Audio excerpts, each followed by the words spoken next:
sa atin sa pag-ibig ni Kristo.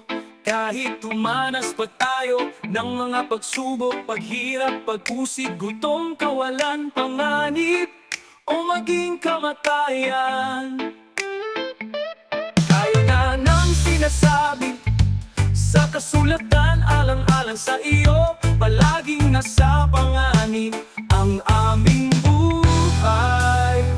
Para kaming mga tupang kakatayin, pero kahit ganito ang kalagayan natin, kayang-kaya nating pagtagumpayan ito sa tulong ni Kristo na nagmamahal sa atin.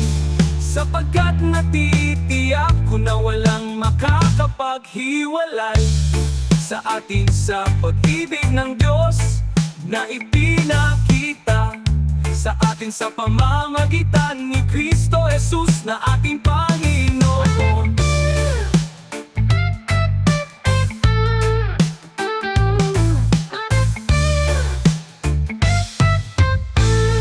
Maging kamatayan o buhay, mga anghel o anumang makapangyarihang espiritu, ang kasalukuyang panahon o ang hinaharap, ang mga kapangyarihan, ang mga nasa itaas o mga nasa ibaba, o kahit ano pang mga bagay sa buong mundo, ay hindi makapaghihiwalay sa atin sa pag-ibig ng Diyos.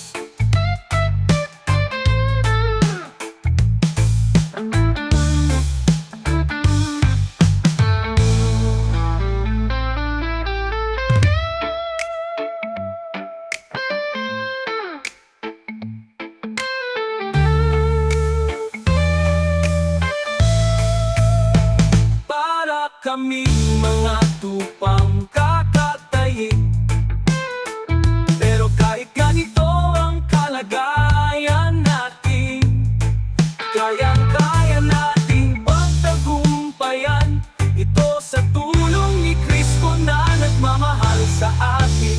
Sapagkat natitiyak ko na walang makakapaghiwalay sa atin sa pag-ibig ng Diyos na ipinakita sa atin sa pamamagitan ni Kristo Jesus na ating Panginoon. Ni Kristo Jesus na ating Panginoon. Maging kamatayan o buhay, mga anghel o anumang makapangyarihang espiritu, ang kasalukuyang panahon o ang hinaharap, ang mga kapangyarihan, ang mga nasa itaas o mga nasa ibaba, o kahit ano pang mga bagay sa buong mundo, ay hindi makapaghihiwalay